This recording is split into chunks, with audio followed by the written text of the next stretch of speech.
Hello dear students, E learning एक साथ channel पर आप सभी का स्वागत है। आज अपन साइंस का चैप्टर नंबर 12 जिसका नाम है प्रमुख प्राकृतिक संसाधन के बारे में चर्चा करेंगे। तो चर्चा शुरू करने से पहले आप सभी के लिए एक जानकारी, गंगा शहर बीकानेर का सबसे उत्कृष्ट स्कूल श्री गोपेश्वर विद्यापीठ सेकेंडरी स्कूल में एडमिशन ओपन हो गए हैं। जो भी विद्यार्थी एडमिशन लेने का इच्छुक हो वो दिए गए मोबाइल नंबर पर कॉन्टैक्ट कर सकता है और सभी जानकारी प्राप्त कर सकता है। तो ये आप सभी के लिए एक खुशखबरी थी, तो जल्दी से एडमिशन लेने के लिए इन नंबरों पर कॉल कीजिए। अब अपन लेसन को शुरू करते हैं। पहला क्वेश्चन आता है, संसाधन किन्हें कहा जाता है। तो मनुष्य कोई भी वस्तु का प्रत्यक्ष या अप्रत्यक्ष रूप से उपयोग में लेता है, उस हर वस्तु को अपन संसाधन कहते हैं। तो मनुष्य के प्रत्यक्ष या अप्रत्यक्ष रूप से उपयोग में आने वाली हर वस्तु संसाधन कहलाती है। अब संसाधन में से संसाधनों के प्रकार में से आता है एक प्राकृतिक संसाधन, जिनके ऊपर आपका ये पूरा का पूरा लेसन डिपेंड करता है। तो क्वेश्चन बनता है, प्राकृतिक संसाधन किन्हें कहा जाता है। तो इसके नाम से ही आपको प्रदर्शित हो रहा है, प्राकृतिक संसाधन का मतलब होता है प्रकृति से प्राप्त, और जिनका उपयोग हम क्या करते हैं, सीधा ही करते हैं, उसमें बिना कोई बदलाव की।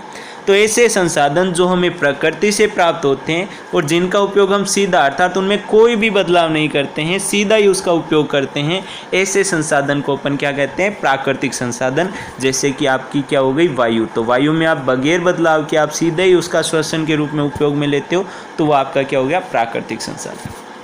तो चलिए आगे देखते हैं अपन। अब क्वेश्चन आता है, प्राकृतिक संसाधनों को कितने भागों में बांटा गया है। तो प्राकृतिक संसाधनों को मुख्यतः 3 भागों में बांटा गया है। किन किन के आधार पर बांटा गया है, विकास और प्रयोग के आधार पर, उद्गम या उत्पत्ति के आधार पर, और भंडारण या वितरण के आधार पर। तो चलिए देखते हैं विकास और प्रयोग के आधार पर प्राकृतिक संसाधन। तो विकास और प्रयोग के आधार पर संसाधनों को 2 भागों में बांटा गया है, वो है वास्तविक संसाधन और संभाव्य संसाधन। तो पहले अपन देखते हैं वास्तविक संसाधन। वास्तविक संसाधन अपने नाम के अनुसार ही है, ऐसे संसाधन जिनकी मात्रा हमें पता है और जिनका इस्तेमाल हम वर्तमान में कर रहे हैं, वो ऐसे संसाधन क्या कहलाते हैं, वास्तविक संसाधन। उदाहरण क्या हो गया, जर्मनी में कोयले की मात्रा, उसकी अपन को पता है, पूरी जानकारी है। महाराष्ट्र में काली मिट्टी की मात्रा, पश्चिम एशिया में खनिज तेल की मात्रा। तो इनका अपन वास्तव में फ़िलहाल यूज़ कर रहे हैं और इनकी मात्रा हमें पता है, इसलिए अपन इनको क्या कहते हैं, वास्तविक संसाधन। अब अपन आगे देखते हैं संभाव्य संसाधन। तो संभाव्य का भी इसी नाम के अनुसार इसकी परिभाषा हो जाएगी। तो ऐसे संसाधन जिनकी मात्रा का अनुमान हम नहीं लगा सकते, हमें कोई भी अनुमान नहीं है, और जिनका इस्तेमाल हम फिलहाल नहीं कर रहे हैं क्योंकि इनका मात्रा का हमें पता ही नहीं है, लेकिन हो सकता है अपन आगे आने वाले समय में इनका उपयोग करें, इसलिए इन्हें नाम दिया गया है संभाव्य संसाधन अर्थात संभावित संसाधन। उदाहरण क्या हो गया, पवन चक्कियाँ। पवन चक्कियों को अपन फिलहाल तो संभाव्य संसाधन में नहीं रख सकते, लेकिन 20 वर्ष पहले इन्हें संभाव्य संसाधन माना जाता था, क्योंकि 20 वर्ष पहले अपन इसका उपयोग नहीं कर रहे थे, इनके बारे में कुछ भी जानकारी नहीं थी, इसलिए। फिर आता है लद्दाख में पाया गया यूरेनियम, जिसकी मात्रा अपन को फिलहाल ज्ञात नहीं है, इसलिए इसे संभाव्य संसाधन में रखा गया। विकास और प्रयोग के बाद आता है उद्गम या उत्पत्ति के आधार पर संसाधन। तो उद्गम या उत्पत्ति के आधार पर संसाधनों को 2 भागों में बांटा गया है। पहला है जैव संसाधन और दूसरा है अजैव संसाधन। तो जैव संसाधन नाम से ही प्रदर्शित हो रहा है, जैव मतलब जीव, अर्थात सजीव या जीवित वस्तुएं होती है वो जैव संसाधन कहलाती है। उदाहरण क्या हो गए, जीव जंतु, पेड़ पौधे, मनुष्य आदि। अजैव संसाधन नाम से प्रदर्शित हो रहा है, निर्जीव वस्तुएं या फिर अजीवित वस्तुएं क्या कहलाती है, अजैव संसाधन, वायु, मृदा, प्रकाश। तो विकास और उत्पत्ति के बाद अब आती है भंडारण या वितरण के आधार पर संसाधन। तो भंडारण या वितरण के आधार पर संसाधनों को 2 भागों में भी बांटा गया है। ये हैं सर्वव्यापक संसाधन और स्थानिक संसाधन। इनकी भी परिभाषा बिल्कुल उन्हीं की तरह है, जिस प्रकार इन्होंने नाम दिया है उसी प्रकार इनकी क्या है, परिभाषा। सर्वव्यापक मतलब जो सभी जगह व्याप्त हो। तो ऐसे संसाधन जो सभी जगह पाए जाते हैं और सभी जगह पाए जाएंगे तो हमें आसानी से उपलब्ध हो जाएंगे, तो इसलिए इन्हें क्या कहा जाता है, सर्वव्यापक संसाधन। उदाहरण क्या हो गई, वायु सभी जगह व्याप्त है। फिर आता है स्थानिक संसाधन। तो ऐसे संसाधन जो कुछ स्थान विशेष पर ही पाए जाते हैं, इसलिए उन्हें क्या कह दिया, स्थानिक संसाधन। उदाहरण क्या हो गया, तांबा, लौह अयस्क आदि। अब अपन कुल मिलाकर सभी भागों के अनुसार प्राकृतिक संसाधनों को दो भागों में बांट सकते हैं। वो दो भाग है नव्यकरणीय संसाधन और अनव्यकरणीय संसाधन।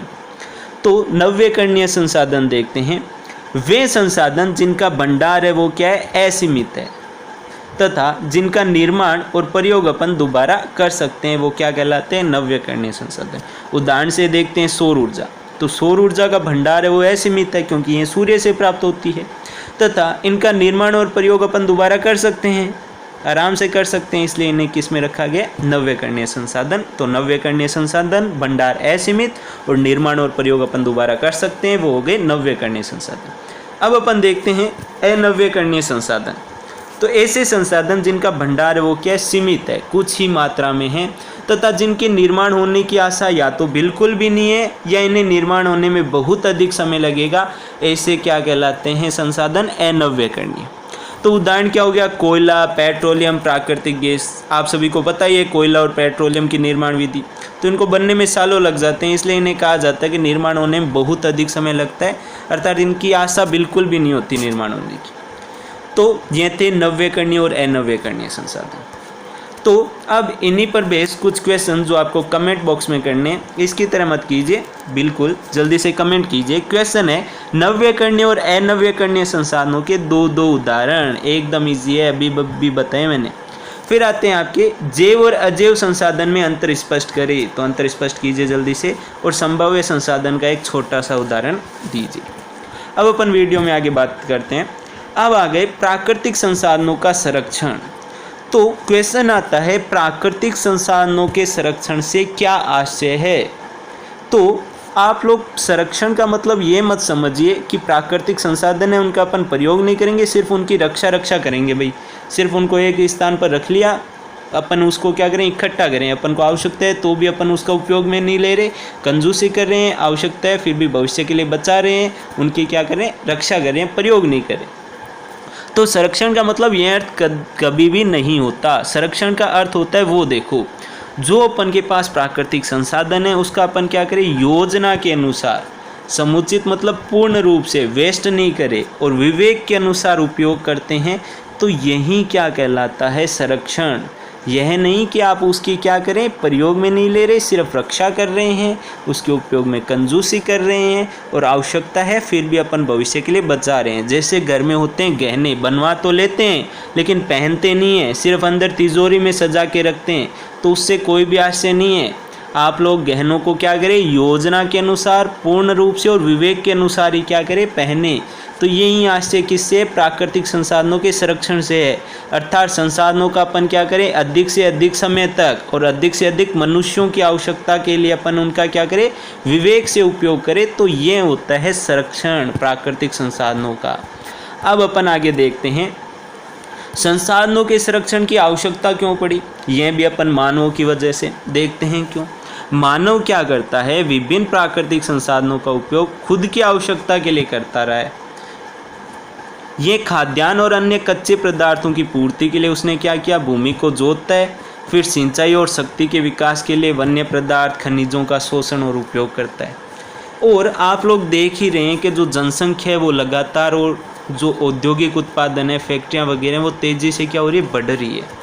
तो इन सभी के बढ़ने के कारण तथा जनसंख्या वृद्धि के कारण जो हम भोजन करते हैं, वस्त्र, हमारे घर, परिवहन साधन, विभिन्न प्रकार के यंत्र हो गए, औद्योगिक कच्चे माल हो गए, इनकी खपत क्या हो रही है, लगातार बढ़ रही है। तो अपन को क्या चाहिए, इनके पीछे अपन क्या करते हैं, जल की आवश्यकता भी पड़ती है, वायु की, पेड़ पौधों से अपन जो भी औषधियाँ प्राप्त होते हैं, ये सभी जितने भी प्राकृतिक संसाधन हैं इनका अपन क्या करें, गलत और विनाशकारी ढंग से क्या करें, शोषण करते जा रहे हैं। उदाहरण देखिए कि पहले क्या था, 2 शताब्दियों में जो करोड़ों हेक्टेयर भूमि थी वहाँ पे पहले क्या था, वन था।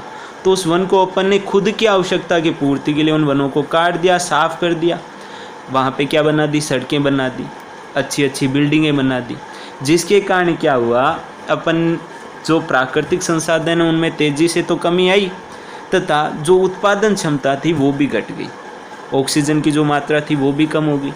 इस कारण क्या हुआ, प्राकृतिक संतुलन है वो क्या हो रहा है, धीरे धीरे बिगड़ रहा है। यदि प्राकृतिक संतुलन बिगड़ा तो मानव का अस्तित्व भी क्या आ जाएगा, खतरे में आ जाएगा। इसलिए हमें संसाधनों के संरक्षण की क्या है, आवश्यकता है। तो क्वेश्चन भी आता है इसका कि संसाधनों के संरक्षण की आवश्यकता क्यों है। तो आप लोग जान ही गए होंगे कि संसाधनों के संरक्षण की आवश्यकता क्यों है। अब अपन देखते हैं संसाधनों के संरक्षण के लिए अपन क्या क्या उपाय कर सकते हैं। तो पहला कि संसाधनों का अपन को अधिक उपयोग करना बंद कर देना चाहिए, विवेकपूर्ण उपयोग ही करना चाहिए। फिर उपलब्ध जो संसाधन है उनका अपव्यय नहीं करना चाहिए, वेस्ट नहीं करना चाहिए, और समझदारी से उसका क्या करना चाहिए, उपयोग करना चाहिए। जंगली जानवरों का शिकार करना बंद कर देना चाहिए। वनों की अत्यधिक जो कटाई कर रहे हैं सड़कों, भवनों, फैक्ट्रियों के निर्माण के लिए, उन पर रोक लगानी चाहिए, नियंत्रित करनी चाहिए। जो वर्षा का जल है उसको क्या करना चाहिए, इकट्ठा करना चाहिए। सौर, जल और पवन ऊर्जा जैसे जो नवीकरणीय संसाधन है उनके उपयोग को प्रोत्साहित किया जाना चाहिए, और कागज़ के उपयोग को सीमित करना चाहिए, और इसके रिसाइकलिंग को प्रोत्साहित करना चाहिए, और डिजिटल बनना चाहिए ताकि कागज़ का इस्तेमाल है वो कम हो। अब अपन आगे देखते हैं वनों का क्या महत्व है। तो वन हमारे लिए बहुत प्रकार से उपयोगी है, जिसमें से है ये वायुमंडल में आर्द्रता की पूर्ति करते हैं, नमी की पूर्ति करते हैं। मृदा अपरदन से हमारी क्या करते हैं, सुरक्षा करते हैं।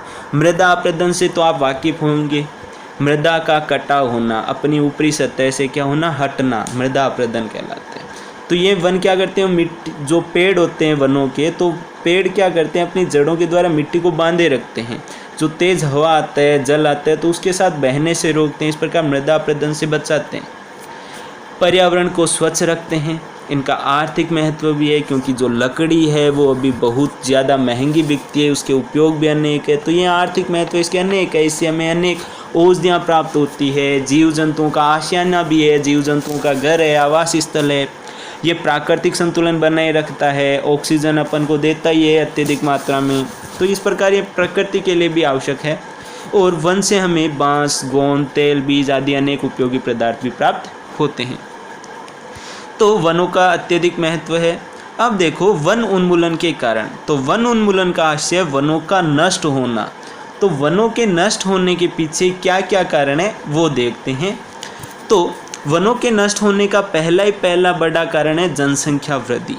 जनसंख्या वृद्धि के कारण लोग क्या करते हैं, सड़क निर्माण करते हैं, फैक्ट्रियों का निर्माण करते हैं, अपने घर के निर्माण के लिए पेड़ पौधों को काट देते हैं। तो ये मुख्य है। मानव की आवश्यकता बताई दी, घर में लगाने वाले आपके फर्नीचर हो गए, तो इन सब के लिए अलग अलग आवश्यकताओं के लिए वो क्या करते हैं, वनों को काटते हैं। ईंधन के लिए लकड़ी की आवश्यकता होती है, तब भी वो वनों को काटते हैं। और एक मेन रीज़न है झूम कृषि। तो क्वेश्चन आता है झूम कृषि किसे कहते हैं। तो झूम कृषि के अंतर्गत क्या किया जाता है, कोई क्षेत्र विशेष होता है, उसकी वनस्पति को जलाकर उसकी राख कर दी जाती है। राख करने से उस मिट्टी की जो उर्वरता क्षमता होती है वो बढ़ जाती है, और फिर वहाँ पे 2-3 साल तक खेती की जाती है। तो ऐसी खेती होती है वो झूम कृषि के नाम से जानी जाती है। फिर 2-3 साल होने के बाद फिर वो आगे चले जाते हैं। फिर वहाँ पे भी क्या करते हैं, वनों को जलाकर नष्ट कर देते हैं, राख कर देते हैं। भूमि उपजाऊ होती है तो वहाँ पे भी क्या करते हैं, इस प्रकार कृषि करके आगे बढ़ते चल जाते हैं। तो इससे क्या होता है, भूमि होती है उससे वन तो नष्ट हो ही जाते हैं, और भूमि में जो उर्वरता क्षमता होती है वो भी क्या हो जाती है, बंजर होने लगती है फिर। और एक जंगली आग, तो जंगल में फैलने वाली जो आग है, जो विश्व उष्णन है, वो भी एक बहुत बड़ी समस्या है इसके अंतर्गत। तो ये थे वन उन्मूलन के कारण। अब अपन देखते हैं वन संरक्षण के उपाय। तो वनों को बचाने के लिए अपन अलग अलग प्रकार के कार्य कर सकते हैं। जैसे वन काटने और वृक्षारोपण की दरों में समान अनुपात होना चाहिए। जिस प्रकार आप वन काट रहे हैं उसी के अनुपात में आप क्या करें, वृक्षारोपण करें, उससे ज़्यादा ही करें। वनों की आग से सुरक्षा के लिए अग्नि रक्षा पथ भी होना चाहिए। अग्नि सुरक्षा के अपन के पास उपकरण भी होने चाहिए। वनों को हानिकारक कीटों से बचाने के लिए दवा का छिड़काव किया जाना चाहिए, और जो रोगग्रस्त वृक्ष है उनको हटाकर उसकी रक्षा करनी चाहिए। झूम कृषि अभी बताइए, उस पर रोक लगा देनी चाहिए। जन चेतना करनी चाहिए, लोगों को समझाना चाहिए कि भाई वन है जो हमारे लिए कितने उपयोगी है। वन संरक्षण के जो नियम है और कानून है उनकी कड़ाई से पालन करना चाहिए। और जो बहुउद्देशीय योजनाएं हैं उनको बनाते समय हमें वनों का विशेष ध्यान रखना चाहिए, वनों के संरक्षण का विशेष ध्यान रखना चाहिए। तो ये थे सारे वन संरक्षण के उपाय। तो बड़ा ही इजी है। अब सबसे इम्पोर्टेंट आपके लिए सामाजिक वानिकी। तो सामाजिक वानिकी लोगों का लोगों के लिए और लोगों द्वारा ही चलाया गया एक विशेष कार्यक्रम है। इसके अंतर्गत जो पर्यावरणीय, सामाजिक और ग्रामीण विकास के उद्देश्य से वनों का क्या किया जाता है, रोपण किया जाता है, वनों का संरक्षण किया जाता है और वनों का क्या किया जाता है, प्रबंधन किया जाता है। तो ये कहलाती है सामाजिक वानिकी, अर्थात लोगों के लिए और लोगों द्वारा चलाया गया एक विशिष्ट कार्यक्रम है। अब अपन आगे देखते हैं, ये इंपॉर्टेंट क्वेश्चन आपके लिए, सामाजिक वानिकी के 3 प्रमुख घटक कौन कौन से। पहला है कृषि वानिकी। तो कृषि को बढ़ावा देने के लिए और पर्यावरण को संतुलित करने के लिए लोगों को क्या किए जाते हैं, फ्री में जो पेड़ पौधे के जो छोटे छोटे वृक्ष होते हैं वो क्या किए जाते हैं, भेंट स्वरूप फ्री में दिए जाते हैं कृषि वानिकी के अंतर्गत। दूसरा, वन विभाग द्वारा नहरें, सड़कें, अस्पताल ऐसे सार्वजनिक स्थानों पर सामुदायिक आवश्यकताओं की पूर्ति के लिए वहाँ पे वृक्षारोपण किया जाता है। और ग्रामीणों द्वारा जो सार्वजनिक भूमि है वहाँ पे भी क्या किया जाता है, वृक्षारोपण किया जाता है।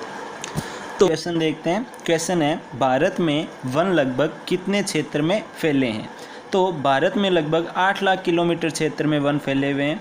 फिर अगला क्वेश्चन है, पृथ्वी के कितने प्रतिशत भूभाग पर वन है। तो लगभग 16 से 17% भूभाग पर क्या है, वन है। अगला इंपॉर्टेंट क्वेश्चन, हरा सोना किन्हें कहा जाता है। तो हरा सोना वनों को कहा जाता है। तो ये आपके क्वेश्चन आंसर। अब अपन आगे देखते हैं, एक और क्वेश्चन आता है, भारत को जैव विविधता से संपन्न राष्ट्र क्यों कहा जाता है। तो भारत की भूमि का जो क्षेत्रफल है वो पूरे संसार की भूमि है, उसके क्षेत्रफल का मात्र कितना है, 2.4% भाग ही है। जबकि विश्व की जो टोटल जैव विविधता है अर्थात जीवों की जो विविधता है वो 8.1% जो जाति हैं वो भारत में पाई जाती है। तो देखिए, भारत में स्तनधारियों की जो प्रजातियाँ वो 500 है, पक्षियों की है 1200, सर्पों की है 220, छिपकलियों की 150, कछुओं की 30, मगर और घड़ियाल की 30, उभयचरों की 142, अलवणीय जल की मछलियों की 105 जातियां पाई जाती है। तो इतनी अधिक विविधता के कारण भारत को जैव विविधता से संपन्न राष्ट्र कहा जाता है। तो अब अपन आगे देखते हैं। आगे आपको कुछ क्वेश्चन के आंसर्स टाइप करने हैं। क्वेश्चन है, वन उन्मूलन के कोई 2 कारण बताने हैं। सामाजिक वानिकी के 3 प्रमुख घटक कौन कौन से हैं, उनको भी कमेंट करना है। हरा सोना किसे कहा जाता है और पृथ्वी के कितने प्रतिशत भूभाग पर वन है। तो जल्दी से कमेंट करके बताइए आपकी क्या आंसर है। फिर अगला क्वेश्चन है, वन्य जीव किसे कहते हैं। तो वे जीव जंतु जो प्राकृतिक आवास में निवास करते हैं उन्हें अपन क्या कहते हैं, वन्य जीव। उदाहरण क्या हो गया, शेर, गेंडा, भालू आदि। लेकिन वन्य जीव शब्द का उपयोग अपन व्यापक रूप से देखा जाए तो प्रकृति में जितने भी जीव जंतु और पेड़ पौधों की जो जातियाँ हैं उनके लिए वन्य जीव शब्द का क्या किया जाता है, उपयोग किया जाता है। तो अपन आगे देखते हैं, वन्य जीवों के विलुप्त होने के कारण। तो वन्य जीवों के विलुप्त होने के कारण क्या है। पहला है प्राकृतिक आवासों का नष्ट होना। तो प्राकृतिक आवासों का नष्ट होना, इसके अलग अलग कारण हैं, लेकिन उनमें से मुख्यतः ज्वालामुखी, भूकंप ये भी है, लेकिन अलग है जनसंख्या वृद्धि। लगातार जनसंख्या वृद्धि हो रही है जिसके कारण अपन वनों को नष्ट कर रहे हैं, यह भी एक मुख्य कारण है। अगला है वृहद जल परियोजना। तो ये अलग अलग जो वृहद जल परियोजनाएँ होती है, जैसे कि व्यास परियोजना हो गई, बाकड़ा नागल हो गई, तो इनसे क्या होती है, जो वन भूमि होती है वो पानी में डूब जाती है, जिसके कारण जो वन्य जीव के आवास होते हैं उनमें कमी होने लगती है। फिर है वातावरण प्रदूषण से अम्लीय वर्षा होती है और अम्लीय वर्षा से इनके जो प्राकृतिक आवास होते हैं वो क्या हो जाते हैं, नष्ट हो जाते हैं। फिर आता है समुद्र में तेल रिसाव। तो समुद्र में जो तेल टैंकर होते हैं तो उनसे जो तेल का रिसाव होता है तो जो समुद्री जीव होते हैं उनके आवास क्या हो जाते हैं, उनसे नष्ट हो जाते हैं। फिर है ग्रीन हाउस प्रभाव। तो ग्रीन हाउस प्रभाव, पृथ्वी के आसपास जो वातावरण गर्म होता है उसके कारण भी इनके वन्य जीवों का जो आवास होता है उसमें कमी आती है। फिर है वन्य जीवों का अवैध शिकार भी किया जाता है, यह भी एक मुख्य कारण है। प्रदूषण तो है ही, और मानव और वन्य जीवों में जो संघर्ष है वो भी एक मुख्य कारण है। तो अब अपन आगे देखते हैं वन्य जीवों की सुरक्षा के लिए कानून। तो वन्य जीवों की सुरक्षा के लिए 1972 में कानून बनाया गया था जिसका नाम है वन्य जीवन सुरक्षा अधिनियम। तो ध्यान रखिए 1972 का वन्य जीवन सुरक्षा अधिनियम। फिर एक अच्छा क्वेश्चन, IUCN का पूरा नाम, ये एक संस्था है जो प्रकृति के संरक्षण के लिए कार्य करती है। इसका पूरा नाम है international union for conservation of nature, जिसे हिंदी में कहा जाता है अंतर्राष्ट्रीय प्रकृति संरक्षण संघ। अब अपन देखते हैं, ये भी इम्पोर्टेंट क्वेश्चन है, रेड डाटा पुस्तक, लाल आंकड़ा पुस्तक या फिर रेड डाटा बुक किसे कहा जाता है। तो ऐसी पुस्तक जिसमें पेड़ पौधों एवं जीव जंतुओं की संकटग्रस्त प्रजातियों का रिकॉर्ड रखा जाता है उन्हें अपन लाल आंकड़ा पुस्तक कहते हैं। तो इसमें 3 प्रकार के पेजों का उपयोग किया जाता है। 3 प्रकार के पेज में एक कलर होता है हरा, एक होता है गुलाबी, एक होता है लाल। तो गुलाबी और लाल, तो इस प्रकार 3 प्रकार के रंग यूज में लिए जाते हैं। हरे रंग का पेज पर जो नाम लिखे जाते हैं उन प्रजातियों को कोई भी खतरा नहीं होता। गुलाबी रंग की जो प्रजातियां होती है वो संकटग्रस्त होती है, थोड़ी खतरा रहता है। और लाल रंग की होती है वो लगभग समाप्त हो चुकी होती है या फिर समाप्त होने वाली होती है। तो इस प्रकार रेड डाटा पुस्तक में पेड़ पौधों और जीव जंतुओं की संकटग्रस्त प्रजातियों का रिकॉर्ड रखा जाता है। तो अब अपन देखते हैं, तो इन क्वेश्चंस के आंसर्स दीजिए। रेड डाटा पुस्तक किसे कहा जाता है? IUCN का पूरा नाम, वन्य जीवों के विलुप्त होने के कारण। और आपके लिए एक बोनस क्वेश्चन भी है। बोनस क्वेश्चन है, वन्य जीवों की सुरक्षा के लिए कौन सा अधिनियम बताया गया है? तो जल्दी से बताइए, इसकी तरह मत कीजिए। तो जल्दी से अपने आंसर है वो कमेंट बॉक्स में लिखिए। तो वीडियो को देखने के लिए धन्यवाद। पार्ट 2 है वो जल्दी आएगा, तो वीडियो को जल्दी से लाइक कीजिए, शेयर कीजिए और सब्सक्राइब कीजिए।